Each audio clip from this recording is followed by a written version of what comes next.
ভারতবর্ষের যে নাগরিকরা তোমাদের বিরুদ্ধে ভোট দেয় তোমাদের অসুবিধা দেশের মানুষকে নিয়ে, দেশের হিন্দু মানুষকে নিয়ে। আমরা দেখেছি যে একটা মেয়েকে কিভাবে তারের সঙ্গে ঝুলিয়ে তাকে গুলি করে ওই তারের সঙ্গে সে মেয়েটা ঝুলছিল। এটা তো নতুন কোনো ঘটনা নয়, বিদেশি টিদেশি নয়। বিদেশিদের সঙ্গে তো তোমাদের দারুণ ভালো সম্পর্ক। বিদেশি স্মাগলার, বিদেশি মাফিয়া, তাদের সঙ্গে তো তোমাদের দারুণ সম্পর্ক। বিদেশি গণহত্যাকারী, তাদের সঙ্গে তো তোমাদের দারুণ সম্পর্ক। জড়িয়ে ধরো, তাহলে সেই সোনালী বাচ্চা কৃষ্ণের মতো হবে।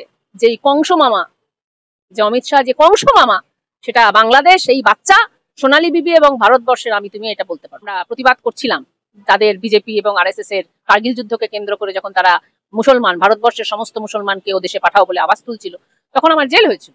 তো সেই জেলে আমি, তাহলে তুমি কাকে কাকে চুনচুনকে ওখানে পাঠিয়েছো কোন সরকারের সঙ্গে কথা না বলে? তার মানে গোটাটাই তোমার মিথ্যা। কে বাংলাদেশি কে মায়ানমারের লোক তুমি নিজেই জানো না। তোমার উদ্দেশ্যই হচ্ছে ভারতবর্ষে প্রত্যেকটা মানুষের সঙ্গে, প্রত্যেকটা মানুষের মধ্যে একটা অবিশ্বাস তৈরি করা। সোনালীদি, অমিত শাহ বলছেন চুনচুনকে অনুপ্রবেশকারীদের ফেরত পাঠানো হবে, কিভাবে দেখছেন বিষয়টা? এই যে চুনচুনকে উনি ওপারে পাঠাবেন, কোথায় পাঠাবেন, কোন দেশে পাঠাবেন, এটা তো আমরা বুঝতে পারছি না। এটা তো কোনো হিন্দি সিনেমা না যে ধর্মেন্দ্র একটা কোটেশন দিল, একটা কথা বললো যে চুনচুনকে আমরা শত্রুদের মারবো। তো আমরা জিজ্ঞাসা করছি, যেহেতু এটা হিন্দি সিনেমা নয়, আমরা জানতে চাইছি তিনি কোথায় পাঠাবেন, কোন দেশে পাঠাবেন। তাহলে সেই দেশের সরকারের সঙ্গে অমিত শাহ কি কথা বলে নিয়েছেন যে আমরা কিন্তু পাঠাচ্ছি, আপনার দেশের লোক আমার দেশে বসে আছে, আমরা কিন্তু পাঠাচ্ছি? তাহলে সেই দেশগুলোর সঙ্গে কি অমিত শাহ কথা বলেছেন? কথা যে বলেননি সেটা আমরা ওই সখিনা বিবি এবং সোনালী খাতুনের উদাহরণ থেকেই বুঝতে পারি। ওই সোনালী খাতুন একজন অন্তঃসত্ত্বা একটি মেয়ে, একজন মহিলা, যে নাকি বাংলাদেশের লোক বলে পাঠিয়ে দিল, মানে ওই চুনচুনকে পাঠানোর মতো 3D ফর্মুলায় পাঠিয়ে দিল সোনালী খাতুনকে। তারপরে ওদেশের কোর্ট বলল যে না, এ বাংলাদেশি নয়, এ ইন্ডিয়ান। সে এখনো অন্তঃসত্ত্বা অবস্থায় সে জেলের মধ্যে বন্দী। তাহলে অমিত শাহ যে চুনচুনকে পাঠালো, কি তিনি চুনলেন, কি তিনি বেছে নিলেন? তিনি কেন দেশের সরকারের সঙ্গে আলোচনা করলেন না যে আপনার দেশের একজন নাগরিক আমার দেশে বসে আছে, আমি পাঠাচ্ছি? তার মানে আপনার কথাটা মিথ্যে, এবং সেটা বাংলাদেশের কোর্টে ধরা পড়লো যে না, ও আসলে এদেশি বা ভারতবর্ষের মহিলা। ভারতের কোর্টেও সেটা ধরা পড়লো। তারপরে আমরা দেখতে পেলাম সখিনা বেগম, আসামের একজন সত্যরোধ্য মহিলা, তাকে সে নাকি বাংলাদেশি বলে তাকে তার বাড়ি থেকে বিএসএফ এর হাতে তুলে দেওয়া হলো। তারপরে বিএসএফ এর সঙ্গে তার কি হলো, কি কাণ্ড হলো আমরা জানি না। তাকে পাওয়া গেল হচ্ছে বাংলাদেশের একটা বাস স্ট্যান্ডে, সে বাসে উঠে বলছে আমি অমুক গ্রামে যাবো। সে তো আর জানে না যে আমি বাংলাদেশে এসে গেছি। সে যে গ্রাম থেকে এসেছিল সে সেই গ্রামের নাম করছে। এবার কেউ বলতে পারছে না, সে লাস্ট স্টপেজে নামছে, তারপরে তাকে থানায় ধরে নিয়ে যাচ্ছে। তারপরে সে ওখানকার সাধারণ মানুষ বুঝতে পারছে না কি করবে, তাকে থানায় নিয়ে যাচ্ছে, তা সে জেলবন্দি, সেখানে কেস হচ্ছে, এখনো সে মহিলা জেলবন্দি, এবং জানা যাচ্ছে না যে সে আসলে কোথাকার।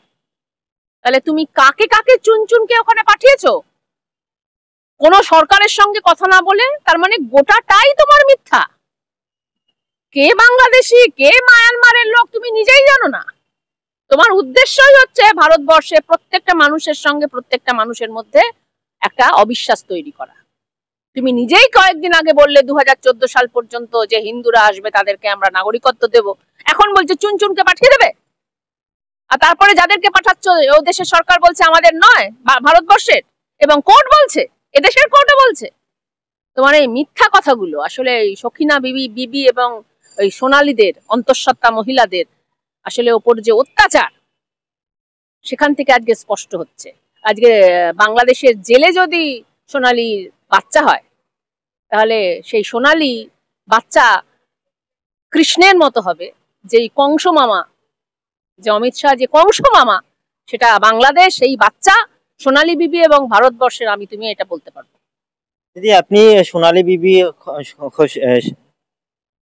আমিও নামটা বর্ণালীদি, আপনি সোনালী বিবি সখিনা বেগমদের কথা তুলে ধরলেন, কিন্তু তার সঙ্গে সঙ্গে এটাও তো ঠিক যে এই দেশে অনুপ্রবেশকারী হয়েছে, অনুপ্রবেশ ঘটেছে, এবং তারা তো ভারতের মুখ্যমন্ত্রী এবং প্রধানমন্ত্রীকে নির্বাচন করতে পারে না। অমিত শাহ তো সেই কথাটাই বলছেন যে বেছে বেছে তাদেরকে পাঠিয়ে দেওয়া হবে, কারণ ভারতীয়রাই ভারতের মুখ্যমন্ত্রী প্রধানমন্ত্রীকে ঠিক করবে।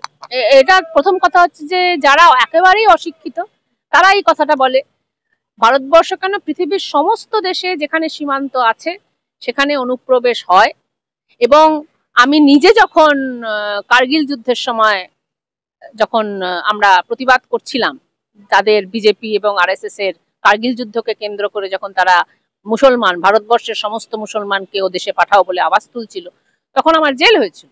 তো সেই জেলে আমি দেখেছি আমার সঙ্গে কারা ওখানে ছিলেন, তাদের মধ্যে অনেকেই মহিলা, যারা মহিলা ওই জেলের মধ্যে ছিলেন তাদের মধ্যে অনেকেই হচ্ছে সীমান্ত থেকে এপারে চলে এসছে, তারা তো ভোট দেয়নি, তারা জেলের মধ্যেই ছিল। মানে 98 এর কথা বলছি, 99 এর কথা বলছি। আমি যখন সিঙ্গুর আন্দোলন করে জেলে যাই তখনও আমি দেখেছি যে জেলের মধ্যে ওপার থেকে আসা মহিলারা আছে, মানে মহিলা যে সেল।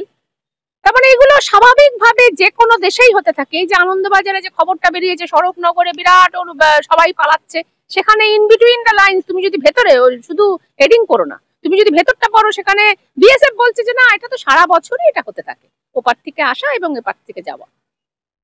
আমরা দেখেছি যে একটা মেয়েকে কিভাবে তারের সঙ্গে ঝুলিয়ে তাকে গুলি করে ওই তারের সঙ্গে সে মেয়েটা ঝুলছিল।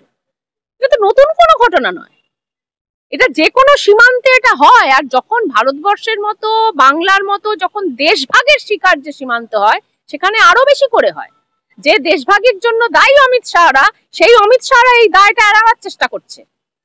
তারা ভোট দিয়ে ভারতবর্ষ এবং পশ্চিমবঙ্গ বা ভারতবর্ষের কোনো মন্ত্রীদের সরকার অদল বদল করে না।